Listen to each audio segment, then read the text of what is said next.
अस्सलाम वालेकुम beautiful people. I hope कि आप सब लोग ठीक होंगे, खैरियत से होंगे और अपना बहुत ज़्यादा ख्याल रख रहे होंगे और आपका रमज़ान करीम बहुत ही अच्छा गुजर रहा होगा। मैं भी आप सब लोगों की दुआ से बिल्कुल ठीक हूँ। आपने देखा रमज़ान स्टार्ट होते ही हर जगह वेदर कितना ही प्लेजेंट हो गया है, माशाल्लाह अल्हम्दुलिल्लाह। रमज़ान की अपनी बरकतें होती हैं, अपनी फ़जीलतें होती हैं और उसका ये सबसे बड़ा सबूत है कि वेदर इतना प्लेजेंट हो गया है। रोज़ा कैसे गुज़रता है पता ही नहीं चलता, बड़ा ही अच्छा गुज़र जाता है अल्हम्दुलिल्लाह। तो कल परसों मेरी अम्मी से बात हो रही थी तो उन्होंने मुझे बताया कि उन्होंने डिनर में दाल और चावल बनाए। अब दाल और चावल तो मेरी वीकनेस है, वो भी डिनर में। तो मैंने सोचा चलें जी हम भी इफ्तार में दाल और चावल बना लेते हैं। तो यहाँ पे मैं दाल निकाल रही थी और हमारे घर ऐसा होता है कि हम सारी दालों को मिक्स करके कंटेनर में डाल देते हैं और जब बनानी होती है वहाँ से ले लेते हैं। तो मैं भी यही कर रही थी, मैं दालों को मिक्स कर रही थी। ये येलो वाली दाल, इसका नाम नहीं आता, और ये रेड वाली आई थिंक मसूर की दाल होती है।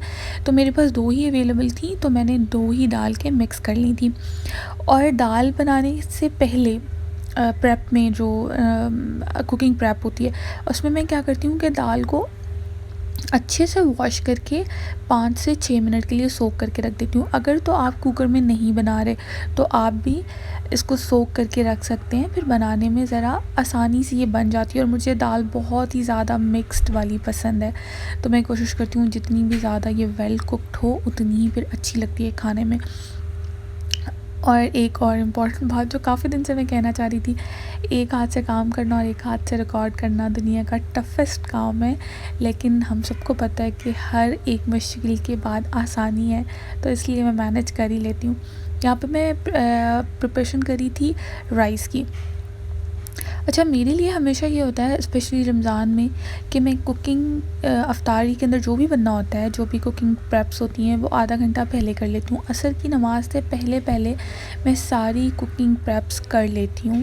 मैं कोशिश करती हूँ कि कटिंग और ये जिस तरह से चावल बन रहे हैं या बिरयानी बन रही है, जो भी चीज़ बन रही है उसके जो स्टार्टिंग के स्टेप्स हैं, कटिंग हो गई, चॉपिंग हो गई, ये मैं पहले कर लेती हूँ। फिर मैं जब कुकिंग स्टार्ट करती हूँ फिर एक ही गो में आराम से मैं सारी चीज़ें कर पाती हूँ। लेकिन अगर आपकी कुकिंग के ही प्रोसेस में आपकी चॉपिंग भी चल रही है, कटिंग भी चल रही है तो बहुत ही ज़्यादा हसल हो जाता है।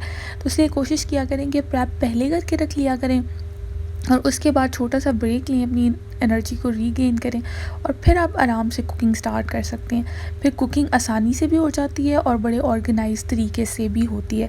मैं तो हमेशा ऐसे ही करती हूँ।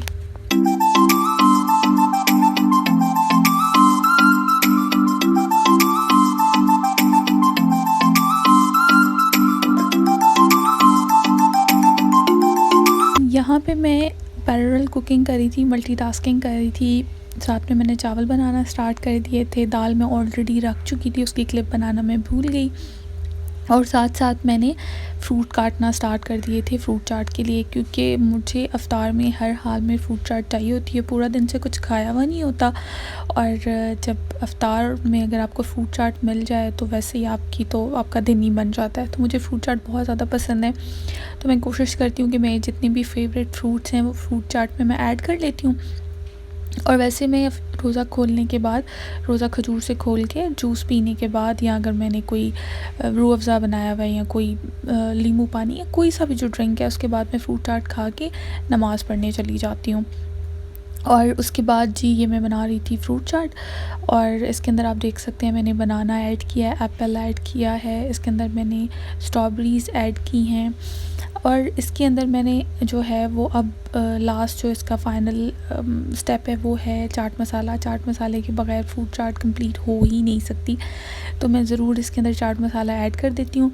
और एक और चीज़ काफ़ी लोग करते हैं, कुछ लोग स्किप भी कर देते हैं, मैं इसके अंदर ऐड करती हूँ थोड़ी सी शुगर, वाइट शुगर, चीनी मैं इसके अंदर ज़रूर ऐड कर लेती हूँ, उससे बहुत ही ज़्यादा अच्छा टेस्ट आ जाता है, बहुत मज़े की लगती है। कुकिंग करते करते हो गया था असर की नमाज का वक्त और मैं चली गई थी नमाज़ पढ़ने के लिए और फिर बाकी मैंने कुकिंग रीस्टार्ट की नमाज के बाद।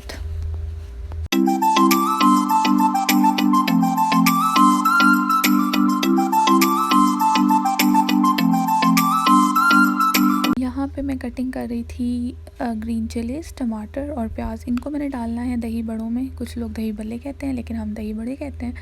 तो और जो उसके अंदर दही बड़े जो बड़े होते हैं वो मैंने शॉप से ख़रीदे थे और उनको मैंने नीम गर्म पानी में सोक करके रख दिया था। और ये सब कुछ जो कटिंग करके वो मैं उसके अंदर ऐड कर दूँगी। उसके अंदर योगर्ट ऐड करना है, उसके अंदर चाट मसाला ऐड करना है और थोड़ा सा, बिल्कुल थोड़ा सा मैं सॉल्ट भी ऐड करती हूँ उसमें।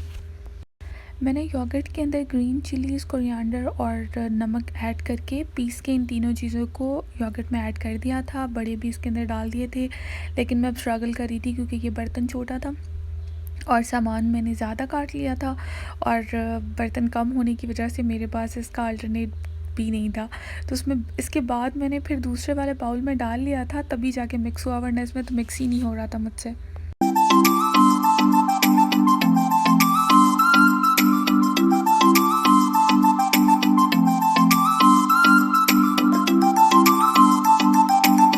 ये मैंने ग्रॉसरी की थी रमज़ान के लिए। चावल थे, खजूरें थी, अचार मैंने लिया था, कॉर्न्स ले लिए थे, कुछ नूडल्स थे।